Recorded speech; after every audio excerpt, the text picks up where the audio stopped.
Thank you. Thanks, everyone, for making it to the bitter end. We have something really to celebrate, though, in this last session. The Test of Time Award, it's an award given, it's actually only the third time we've given this award. It's an award given to a paper that's really stood out over time. It's really, it has to be at least 10 years old and no more than 25 years old. It really stands out as having lasting impact on the field and on society. And so on behalf of the award committee, the award committee was myself, Tim Ruffgarden, and Thomas Sandholm. On behalf of the award committee, I'm really, really happy to announce this year's award winner. As Kevin mentioned it in the business meeting, it's the paper by Daniel Lehmann, Liaden Ita O'Callaghan, and Yoav Shom, Truth Revelation in Approximately Efficient Combinatorial Auctions. Actually, the first version of this paper appeared at the very first of this conference in 1999. So this is the 18th conference. This appeared in the first conference, and Moshe showed us the tag cloud from that conference. And then they published the journal version in 2002 in JACM. So the nominators and the endorsers agreed to be de-anonymized. It was nominated by Noam Nissan and Moshe Tenenholtz and endorsed by Ava Tardosh and Paul Milgram. And I'll give some quotes from them a little bit later. This is a one-sentence description of the impact of the paper. Moshe asked me to say a little bit about the paper. So what I plan to do is, unfortunately, none of the authors could be here on short notice to accept the award in person, but we do have a video from Daniel Lehmann, which is a really nice video, especially has some advice for some of the younger people in the audience. But I do plan to say a little, he didn't really describe the paper that much, so I do plan to say a bit about like what is in the paper and some implications for the paper. And then I'll play the video. But it'll be pretty short. We will finish early, I'm sure. Okay, so let's think back to get in the mindset back in 1999. What was happening in 1999? There was this small company, or maybe not so small company in Southern California, GoTo.com, it had an IPO. And they were thinking of this crazy idea of ranking search results according to how much advertisers are willing to pay for that result, that keyword. That was 1999. And then Google kind of perfected that. It actually ended up licensing that. Google didn't actually IPO until 2004. I remember at the time, eBay was already around and popular and was kind of on people's minds, but eBay didn't even IPO till 2002. 2005, Facebook was still the Facebook. They didn't even own the domain name facebook.com until 2005. So that gives you some perspective of this time period. But kind of in the air was auctions at that time. I remember eBay was kind of on people's minds, but also certainly around that time, it was on people's minds. You know, an auction is made up of bids, allocations, and payments. Who wants what, who gets what, and who pays what. But what was on people's minds, at least some computer scientists, is like, what if the allocation itself is hard to compute? Like even figuring out who wins the auction is a hard computational problem. Then what happens? And kind of the canonical example of that is a combinatorial auction. So we have K goods, N bidders, and bidders care about not just individual items, but arbitrary subsets of items. And the problem itself is hard. It's like a bin packing problem. So at that, even at that time, economists in principle, they had solved the problem, at least solved the incentives aspect of the problem, and it was VCG, right? The bidder pays the externality they impose, the welfare of others without that bidder minus the welfare of others with that bidder, right? And then that made it a truthful algorithm, that made it find the optimal allocation. Everything works out beautifully, but then, and it's fully general, it works for the combinatorial auction. But, it left the computational problem still there. You still needed to solve the NP-hard problem. In fact, you needed to solve n of them, just to get that externality. In the meantime, computer scientists had solved, or at least knew how to kind of approach the computational problem. through approximation, through heuristics, like think about CPLEX. And I could imagine there could be some world, it could have been this world where the economists could work on the incentives, computer scientists could work on the algorithms, and they never have to actually meet, and it just plugs together, and that would be, everyone would be happy. We wouldn't need this conference, we wouldn't need this community, but that's not the way the world worked, and that's not the way the world works. One key insight from the paper that the paper made extremely clear was that the economics and the computer science interact in a non-trivial way. So if you approximate the allocation, you break the truthfulness. And even in their paper, there's a nice quote that says this: in a nutshell, the goal of that paper and their goal was to simultaneously ensure economic and computational efficiency. And that's kind of nice. This is actually, in a way, that's the definition of the community, and still is today, and that this is, emblematic of how this paper really is the kind of one of the papers of the birth of this field.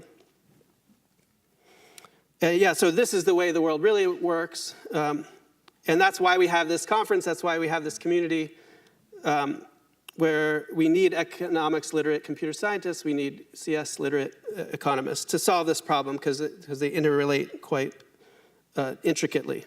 Okay, so I just want to talk a little bit about the details of the paper, and then I'll play the video by Daniel. What did they do? Well, first of all, they simplified until they could come up with something they could work with. So they went to this very, very simple case of single-minded bidders, and they kind of coined that phrase, single-minded bidders. Those are bidders who, they're not bidding on lots of combinations, but they just care about one combination of items, and they either want it all together or nothing, and they're willing to pay some price for everything, or if they don't get the whole thing, they just aren't willing to pay anything. All or nothing. So actually, that didn't really help. It doesn't actually help the computational problem. It's still an NP-hard problem. And in fact, they proved in the paper you can't even approximate it to a constant. The best approximation you can get is 1 over square root k. So what did they do? So then they designed an approximation algorithm for that setting. And it's a greedy algorithm where you rank the bids by a bid monotone function. Any bid monotone function, that means if the bid is higher or the number of goods is lower, the ranking is improved.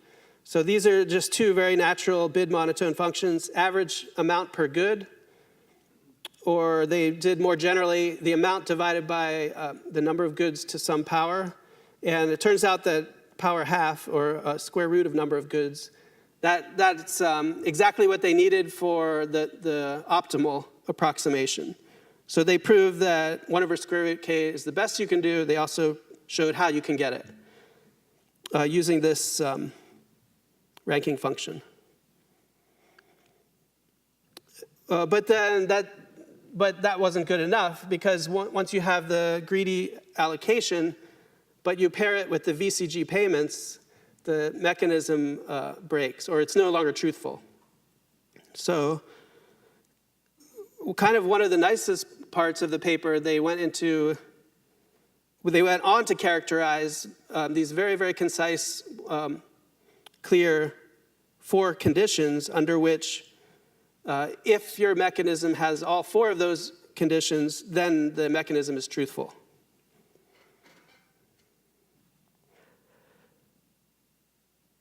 Then they have these conditions, then they found what they wanted.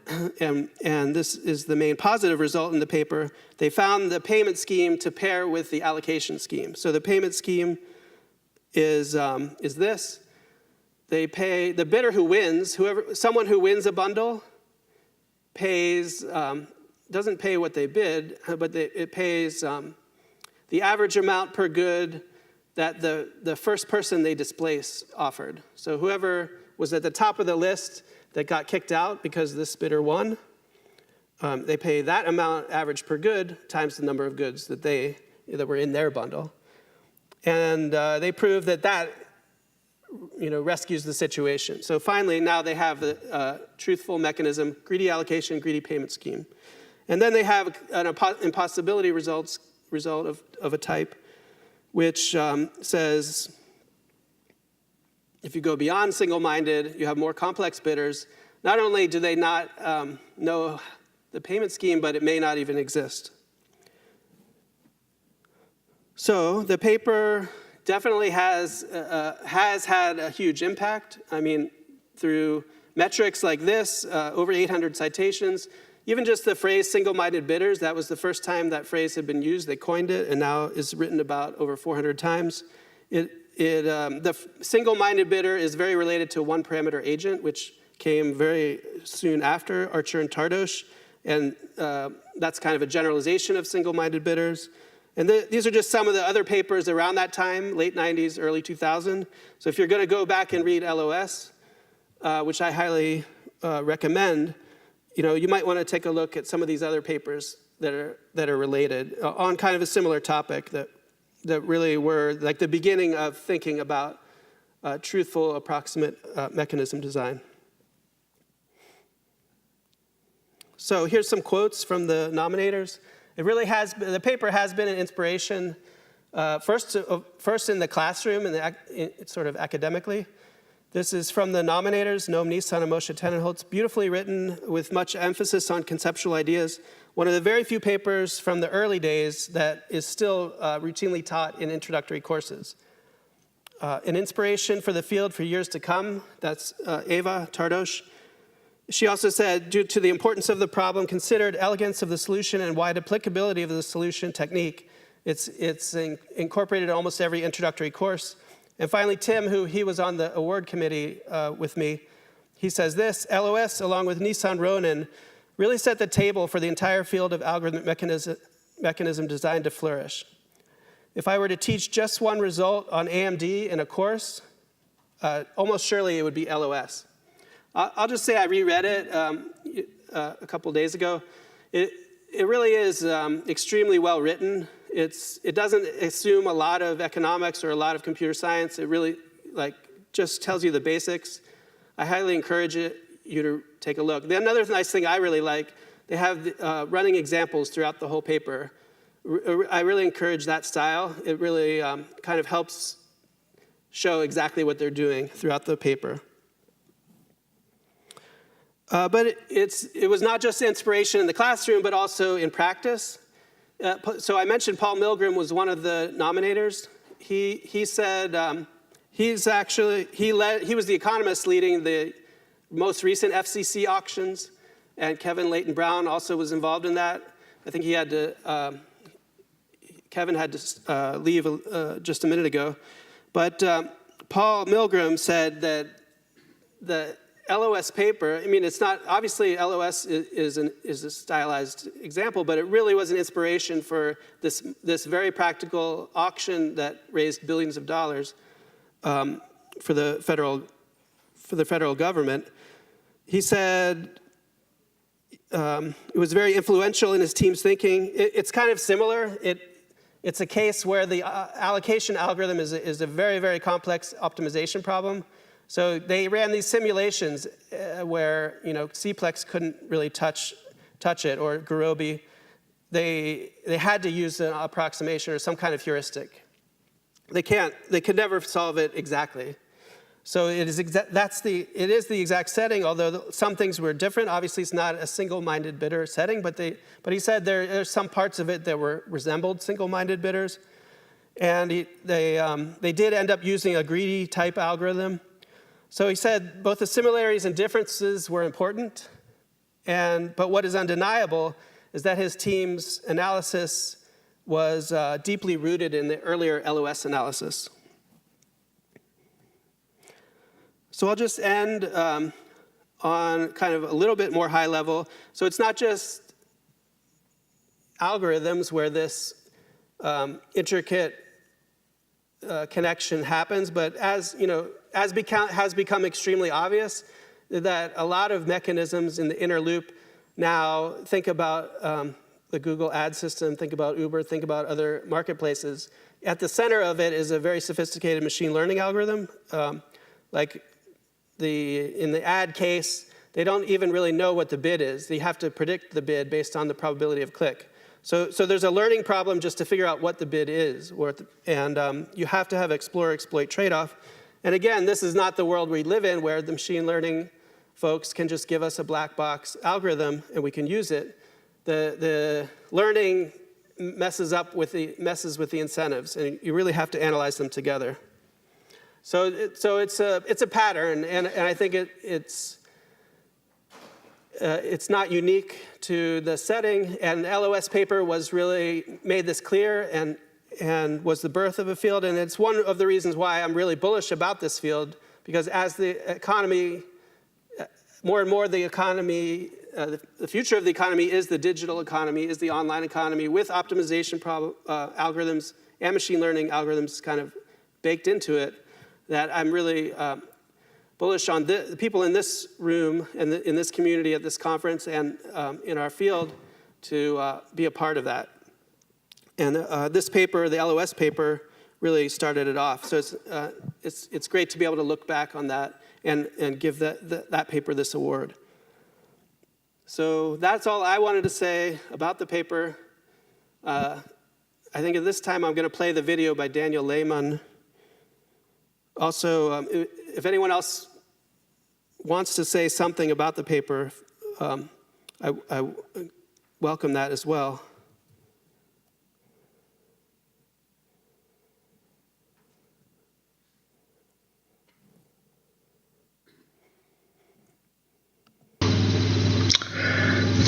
Good afternoon. I am Daniel Lehmann, and I'm addressing you on behalf of the three authors, Yadan O'Callaghan, Yoav Shoham, and... You have to switch over to duplicate mode, so Command P duplicate. Yeah, I think it is. It was just in presentation mode. Is that good? Was it loud enough? Yes. Was it too loud? You're all set. Myself of the paper that has been awarded the Test of Time Award. This paper is on combinatorial auctions, and it was presented at the first of the EC conferences in 1999. In our three names, I want to thank the awards committee, the nominator, and the endorsers, and I want to tell you how honored we feel by this distinction. We had no idea this was coming, so it is also a surprise for us. We apologize for not being able to attend the conference and be with you in person. The notice was short, our schedules busy, and obtaining a visa requires some time. I shall not try to describe our work in depth or mention subsequent work. I shall limit my remarks to the background against which our paper was elaborated and offer some advice to the youngest part of the audience. What was the background in 1998, 1999? One, computer scientists began to realize that economics and game theory used very clever algorithms to solve complex problems, and also realized that many of those problems required the solution of optimization problems that were computationally intractable. Two, powerful results about the complexity of approximating optimization problems had just been obtained. In particular, Hastad's result on approximating the click problem. Three, computer scientists were attracted to truthful mechanisms because they do not depend on a probabilistic assumption, and this fit very well with the worst case complexity that they studied and loved. Yoav Shoham was instrumental in convincing us that the combinatorial auction was the test bed of choice. We knew that the Vickrey-Clark-Groves mechanism requires the solution of a number of computationally intractable problems. So our first result was to characterize the approximate solutions to those problems that were tractable. So approximations of the order of square root of the number of goods are tractable. This is in fact obtained as a consequence of Hastad's results about the clique problem. Thomas Sandholm obtained the same result, most probably just before we did, but we had no knowledge of it. The problem was then to find a truthful mechanism using such a tractable approximation. So no simple variation on the Vickrey-Clark-Groves mechanism could do. So we set ourselves to discover another mechanism. We found a reasonable candidate, but could not prove its truthfulness. Then a counterexample showed that indeed the mechanism was not truthful. So here's my first piece of advice. Look for counterexamples early. Okay, there is no point in wasting time trying to prove a theorem. You should also, in parallel, try to prove that it does not hold. The second piece of advice is probably more important. If the property you want does not hold, find the condition under which it does hold, make it a definition, and claim your result under the suitable condition. So in our paper, the assumption that every bidder is what we call single-minded, meaning he is or she is interested in only one bundle of goods, is the condition that guarantees truthfulness of the mechanism we considered. This property of the utility function of the agents is in fact helpful in order to understand combinatorial auctions and is even satisfied in certain real auctions. We presented an extended abstract of the paper at EC'99 and wrote a finite version that we submitted to Econometrica since we wanted to impress on economists the importance of computational complexity considerations. The paper was rejected by Econometrica for not being significant enough. So here's my third and last piece of advice. If your paper is rejected, it's not the end of the world. So we finally published the paper in the Journal of the ACM. It's now time for me to conclude. Let me say that what drives us scientists is recognition we get from our peers. So this award has been important to each of us, and I thank you for it.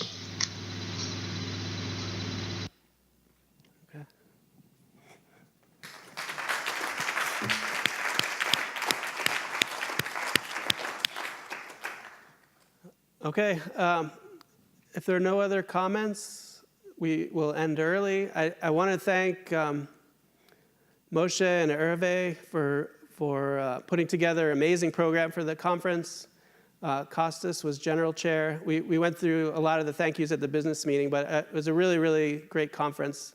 So thanks to all the organizers and all the participants. Anything you want to? Is there anything else you want to say to conclude? No. Come back next year.